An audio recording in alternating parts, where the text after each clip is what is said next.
What is up, ladies and gentlemen? I'm Laughing Coyote. This is, well, This Week in Cricket.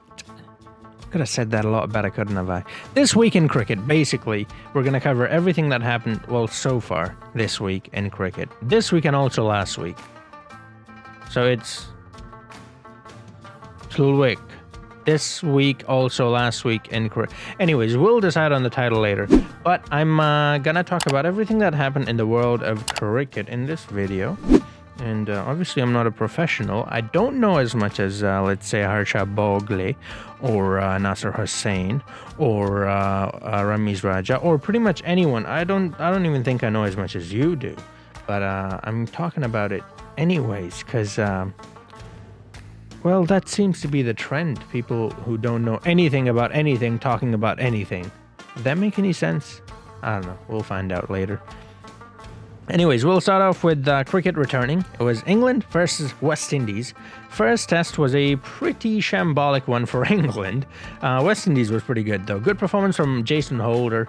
Stokesy was pretty good. He wasn't that bad in the first game, but he was dropped a couple of times, though. Let's not forget that. So he wasn't that great in the first game, that is. The umpiring in that game was below par, to say the least. It was atrocious. I mean, let's be honest, it was just the worst thing ever. I mean, they couldn't get anything right. Watching the umpires trying to get an LBW decision right is like watching a cat, chase that laser pointer. It just never catches it, does it? It just jumps around like it's on crack or something, but it never gets to it. And that's what the umpires look like. They didn't get anything right. Now, some people said, including myself, observed that most of the decision that went in the favor of England shouldn't have gone in the favor of England, and most decisions that went against West Indies shouldn't have gone against West Indies. So they said, well, it's English umpires, and so we can assume that they're biased. I said the same thing. I did, however, said, though, that I think it's not that. I hope it's not that. And I think it's just bad umpiring. I don't know which one's worse, to be honest. But we fast forward to game number 2. And England needed to make a comeback. Obviously, they lost the first game. West Indies performed really well. They got a lot of shtick from the media. And so they had to do something. They brought back Joe Root, one of their best batsmen, I would say. And, well, although you won't really be able to tell from his performance, but he's a very technically sound batsman, a typical test batsman. And so bringing him back in the squad, also he's the captain, so bringing him back in the squad helped England a lot. They also brought back Stuart Broad. They dropped Jimmy Anderson, who was very lackluster in the first test. So that was a boost in the bowling department as well. And, yeah, that game, England needed to make a comeback, and boy, did they make a comeback. I do want to talk about Zach Crawley, though, someone that I quite like, but he failed, as you guys would have observed as well. He didn't do all that well, and so I have a feeling Joe Denley, someone who a lot of you hate. I don't hate him. I have nothing against him. I think he's all right, and if all right is something England wants to settle for, then fine. But I think you should look for the next big thing, the next Joe Root or, the next Ben Stokes. But yeah, that's how it is right now. Dom Sibley, on the other hand, did really well. Got a ton in the first one. And Stokesy, though, let's talk about Ben Stokes. You want a bowler, you've got it. You want a finisher, a batsman, you've got it. You want an opener, you've got it. You want an aggressive batsman, you've got it. You want a test batsman, you've got it. In the first innings, it was a very typical test innings, scores about 179 or something like that. In the second innings, he just went after him. Everybody on the rope, but he took him on, smashed them all around the ground, scored like 71 or something of like 30 deliveries. No, it wasn't that. It was like 50 deliveries. But, very aggressive, and it was needed because it was the fourth day. Because third day, I don't think they played on the third day. They didn't play on the third day, so due to rain. So they didn't have that much time, and they had to win the game. Like I said, they lost their first game, so they had to win this one to come back into the series. If they tied, they can still tie the series, but I mean, you don't want to play for a tie, do you? You want to win, and that the intention was clear there. Joe Root sacrificed his wicket. He got himself run out so Ben Stokes can come on strike. So that was something that I saw, and I was like, you know what? I like this. This is the captain telling his players that you don't matter. We have to play as a team, and that's what matters. And it was leading by example, and I was really amazed with that. I was really impressed with that, I should say. And that was incredible. See, this is what I'm saying. Joe Root, maybe he didn't score that many runs. He wasn't that great with a bat. Fine. But he did lead with example. He did bring that spirit back into the team. He lifted everyone's morale. So, so the captain plays a very important role, and he did that perfectly, I thought, which was very good to see. But yeah, Stokes man of the match, pretty good stuff. Chase got a fifer in the first innings. Sam Curran, a bowler that I quite enjoyed watching. Speaking of pace bowlers, Kemar Roach, he was the best bowler in that second test for me. First innings, second innings, both. He was great. He was amazing with that late in swing that he was getting. He got a few wickets. It was a treat to watch. Being a fast bowler myself, it was amazing to watch him. And Sam Curran, another one of those bowlers that I really enjoyed watching. Stuart Broad was pretty good as well. But yeah, there were a couple of good bowlers there. Very good performance from England. Needed a win. Got a win. Ben Stokes. Boy, oh boy, he's an amazing player. That's a reason. And he's become number one test all-rounder at the moment. He's also climbed up the ranks in batting as well. One thing that I noticed, by the way, if you look at the ICC rankings in tests, you'll see Mitchell Starc and Pat Cummins in top 10 all-rounders, which is just, I mean, it's amazing, really. But those two aren't really all-rounders, are they? But I guess you could say they're bowling all-rounders, but I won't count them as all-rounders at all. But it was very funny to see that. Anyways, let's talk about umpiring. So, what do you guys think about the umpiring in the first game and then the second game? It was atrocious. It was bad. It was... Just get a thesaurus, look up the word bad, and all the words that fall under it. It was that. And how do you improve that? I don't know. How? What do you do? Do you get more umpires? I don't know. Better training? What do you... I don't get it. I mean... So here's the thing, we have the technology, right? We've got Hawkeye, we've got the DRS, obviously. And how are we using that? Now, that's one of the better ways you can improve umpiring is by technology, right? Because technology is always right. Well, not always, but most of the time it's right. The margin of error between humans and machines, well, machines, it's very minute. With humans, it's a bit high. And so... it was a great idea to have Hawkeye. It was a great idea to have DRS. But then what's the point of having DRS if you're not gonna give it out even after the Hawkeye tells you it's out? The umpire's call, that's what I'm talking about. It's one of the stupid... it's dumb. Why does it exist? It has to go. There's no place for it. It is the most stupid thing I've ever seen. Test number 2 is a fine example of why that rule needs to go. There were so many LBW decisions that the umpire just refused to give. They go to the DRS, they go to the Hawkeye. Guess what? The ball is hitting the stumps, but half of the ball is missing, so it's the umpire's call. We're back to zero. What is the point of DRS if we're not gonna back it? If we're gonna, it's pissing me off. That's the thing. It's so stupid. That rule has to go. Then there's the impact rule, which pisses me off even further because you're literally punishing bowlers for producing extra spin or swing. Spin bowlers or pace bowlers who are producing extra spin or extra swing, you're hurting them. You're punishing them for bowling swing, extra swing.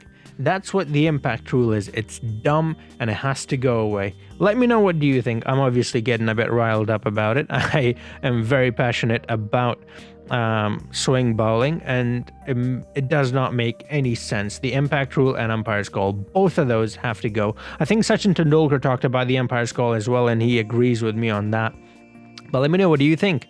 Let's have a dialogue here. T20 World Cup has been postponed to 2021. It was supposed to be in October this year, but due to the pandemic, it's been postponed to 2021. And so the BCCI is now in hopes of hosting the IPL instead of the T20 World Cup.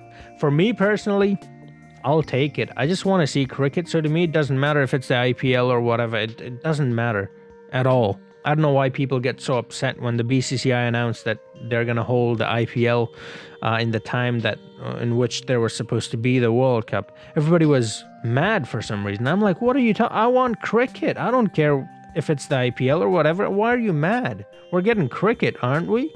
So what's the problem here? I didn't understand that at all. I would love to see IPL back. I cannot wait for it, and I hope they do it. But yeah, it is a bit sad though, the T20 World Cup being pushed back. But on the bright side, look at it this way. Would you have wanted empty stadiums in the World Cup? I mean, I know I wouldn't. So if you take that out of it, I mean, imagine Pakistan versus India in the World Cup and there's no one in the stands. I mean, what fun is that? The reason why Pakistan and India and also England versus Australia is such a big event is because of the crowd. That's what makes it good. I mean, let's be honest, especially with Pakistan and India, the players nowadays are kind of crap. You know, you look at the Champions Trophy, the first game, Pakistan lost by a huge margin. Then you look at the final, India lost by a huge margin. Then you look at the game in the World Cup, Pakistan lost by a huge margin. The games are crap. The only thing that makes those games fun to watch is the crowd. And if you have no crowd, well, all the fun is gone then. Alright, so much like England, Pakistan conducted a warm-up game before their series as well. In August, there's going to be a test series between, I think, Test and ODI. No, Test and T20.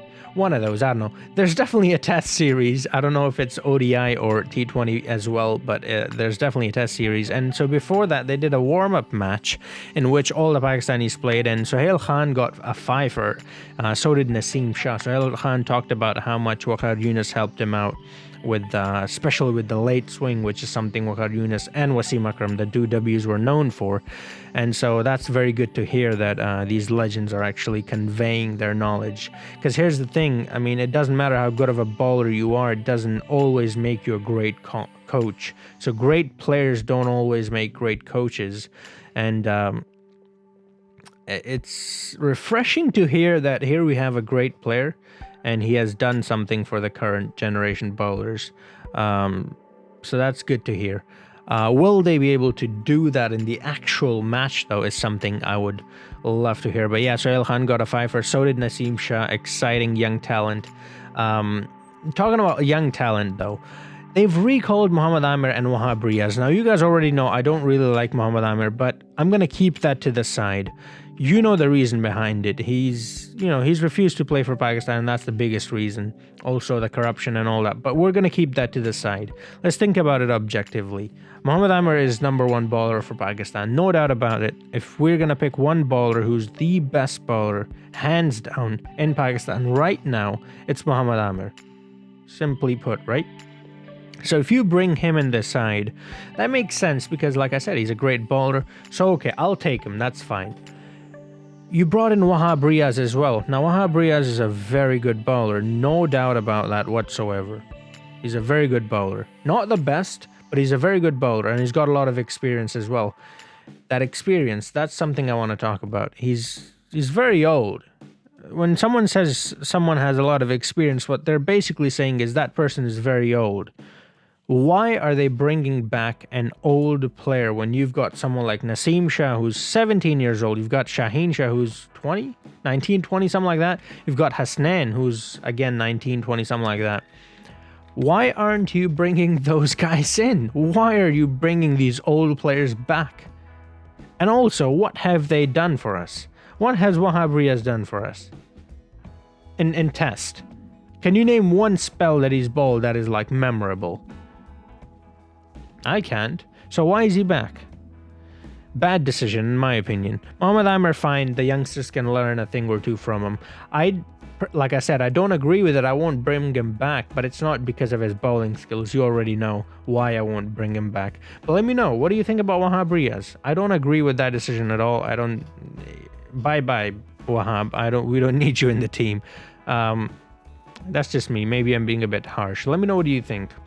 Haider Ali is another youngster that I'm very much looking forward to. I don't know, I didn't hear anything about him in the warm-up match. Maybe he didn't make it in time to play in the warm-up match. But I'm very much looking forward to seeing him play, because the thing with Pakistan is we've got so many bowlers, so many. In the academy, you've got so many, especially pace bowlers. In the national squad, you've got so many, and young, old, whatever. You pick an age, you've got like 15 bowlers waiting to go, right? And it's something that have been said about Pakistan time and time again, is that if you turn a rock in Pakistan, under that rock you'll find a fast bowler. So, you know, fast bowling has never been a problem for us. Batting, that has been that's been our weakness always. Now we finally got someone good, which is Babar Azam. But Babar Azam alone is not enough. One man cannot, he needs support, right? And he's getting none. Haider Ali could be that second guy who, you know, these two could make that partnership. You know how it used to be between Inzamam and Mohammad Yusuf, or Yunus Khan and Mohammad Yusuf, whatever. You can make whichever pair you want. But those three players we had, Yunus Khan, Inzamam and Mohammad Yusuf, those three were incredible. Like about 80-85% of our runs came from those batsmen every single game. So if Babar Azam gets that reliable partner in Haider Ali, who's very young by the way, 19 or 20, something like that, this could be interesting, which is why I'm looking forward to him. He has to be careful though. If you watch his games in the PSL, he played for Peshawar Zalmi. Go ahead and watch him on the YouTube. They're all there. The way he gets out is very cheap, and I do not like that at all. He's being extra aggressive. It is a T20, so it makes sense, but the shots he plays when he gets out are just unnecessary, and he has to work on that. But he's very young, like I said, so he has a lot of time. Also, Miss You is back, Miss by Yunus. So there's a wealth of experience there, and a lot of talent. Again, like I said, great players doesn't always make great coaches, but I think those two will be able to bring the best out of Haider Ali. You know, teach him to remain calm and not play too many rash shots, because right now he's playing just way too many rash shots, and I do not like it at all. I don't like it one bit. All right, so that's that. There's not much going on in the world of cricket. It's going to be a short little video, but I just wanted to make it. I'm going to make it after the third test as well, between England and West Indies, and then I'm going to make more once Pakistan and England plays as well. There's going to be career modes back as well. You know, the NBA, FIFA, cricket, all of them. Steve Smith. Whoa, it's been a very long time since I've done one with Steve Smith. I'm going to do that as well. Don't you worry. Other things in plan, I made a bowling video that is going to go up, I think, before this one. So by the time this comes out, you probably would have already seen it. I'm not entirely sure when it's going to go up, to be honest. But it's going to be something like, it's going to be either after this video or before this video, the day after or day before. So keep an eye out for that.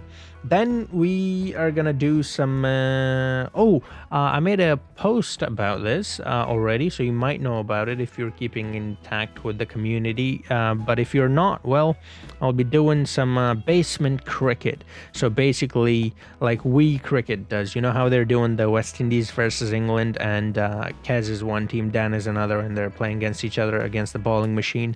I'm gonna have to be both the teams, so that's gonna be interesting. I'm gonna try it for the third test and see how it goes. If it goes well and if you guys like it, I'm going to keep doing it for then Pakistan and West Indies, as well as the World Cup and IPL, etc. But if you guys don't like it, and if it doesn't really work out, because I'm just one guy, so I have to be both teams, so that might not work out that well. But yeah, we'll see. We'll see how it goes. There's a lot to come, basically, so stay tuned. Hit that subscribe button if you haven't already. Hit that notification bell so you get notified as soon as I upload. Hit that like button if you enjoyed it. Also, let me know, what do you think about everything I've said? Let me know your opinion. I'm very much interested in knowing what you think about what's happening currently, about the umpiring, about the LBW decisions that I talked about, the rule change, and also Mohammad Amir and Wahab Riaz return to Test cricket. What do you think about that? I'm all in favor of Mohammad Amir, although, see, this is what I'm saying. I don't hate Mohammad Amir. I just, the things he's done makes it difficult for me to accept him in the national squad. That's what it is. I have nothing against him personally. Wahab Riaz, I'm flat out gonna say no. He's not welcome in the team for me, at least. He's way too old. He has refused to play for Pakistan. Bye bye, out of here. We don't need you. So yeah, let me know, and hope I'll see you guys in the next video. Until then, have a nice